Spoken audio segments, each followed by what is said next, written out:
A question for Charlotte. You can't, can you not give up suffering in the cinema with this character who is in mourning? And a question for Julie and Charlotte.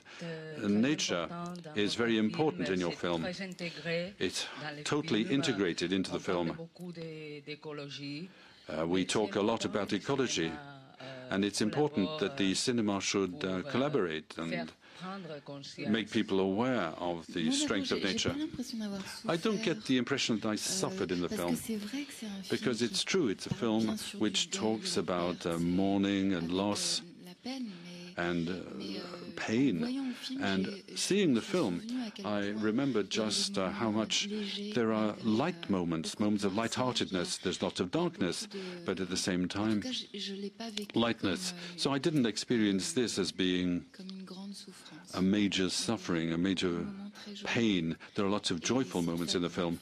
And this family too, these children, they brought me a lot. And my relationship with nature, I'm a city dweller. I'm not really receptive and sensitive to the beauty of nature, but it's the fact that when I got there, when I saw this tree, this house, I understood why we went so far to shoot the film. Julie? Julie? Yeah, she was afraid. Charlotte called us before the shooting. And she said, I looked on Google Earth and I didn't find the little village. It's not even on Google Earth. Where is it? Concerning nature, I think it's a film which is not an ecological film. That wasn't my aim, anyhow. I wanted to see how I could treat nature as a mirror of feeling and make it present in people's lives in order to help people live otherwise, because each of the children have a different relationship with the tree and with the father and with their suffering. So it's a mirror, as it were, of the evolution of each of the people. So there's this exile, this forced exile of mourning, and nature is there, and this presents this. You give us a supernatural dimension to nature. Yes, we're always between realism and imagination, but we didn't want to make a fantastic film. But at the same time, I wanted to give a little doubt, as it were, to create a little doubt so that the spectator has his or her own place and has their own evolution within the film.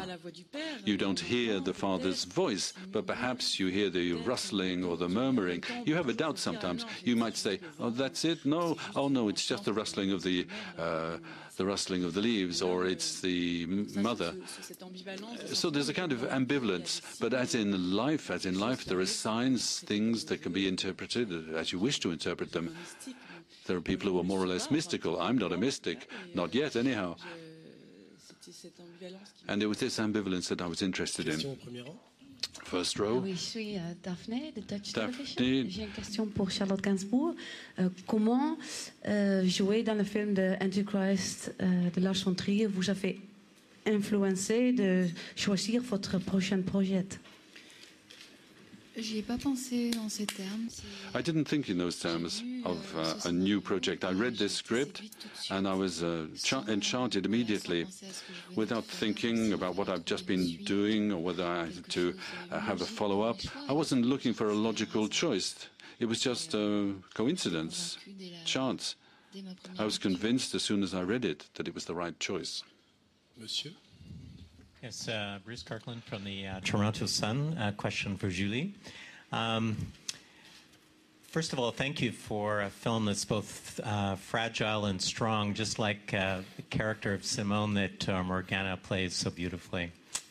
So, and my question is about casting of the children. And I notice some of the others are here. You have a remarkable cast of young actors.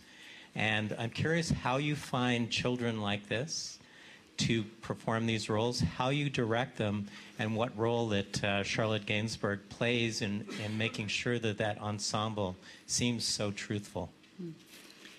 Alors le casting, c'est hélas très banal, hein, c'est comme tous les... It's very banal. It's like any casting session. You make advertisements.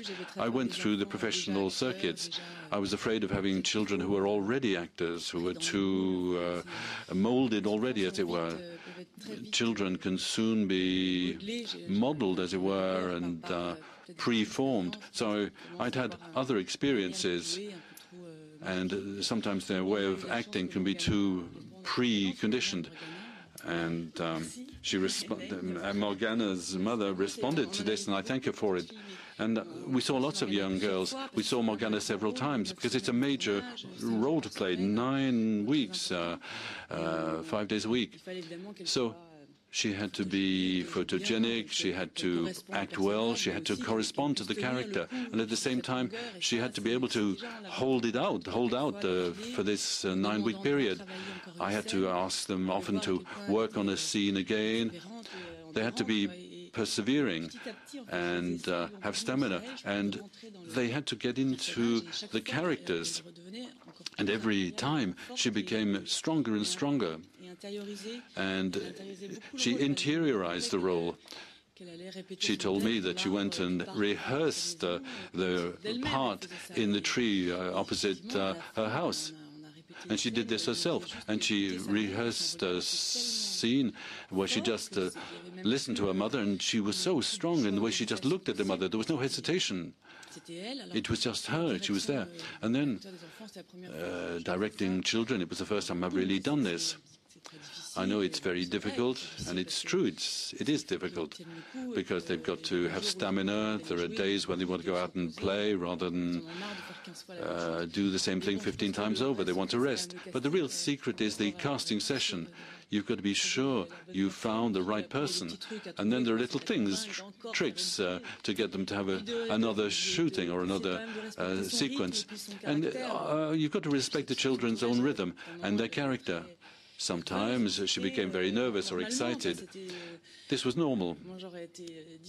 I would have been 10 times more nervous had I been in her place, but I knew that she was listening to me. I knew that she was always listening to what I wanted her to do, my advice, and once the camera was turning over, she was terrific.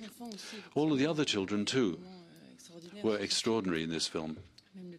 Even the little boy who's there in the room here, Gabriel Gauting, who was just 4 years old during the shooting. I saw lots of children, but he was the only one who just accepted to pretend to be sleeping or not talk. And so it was extremely difficult at that age. It was a miracle. And he was so nice, so lovely, so adorable that we were very lucky. Well done. Charlotte? It's said that for an actor or an actress, there's nothing worse than playing with children. It's true, it's hard, because tiredness comes into play. You're concentrating on this fatigue, and you're wondering which will be the right shot, the right take. There are little moments that you're looking for to make it right. But apart from that, it's just a real pleasure to look at them and to see all of these little accidents, these little events that you don't have as an adult, and which is magical, because it's really true.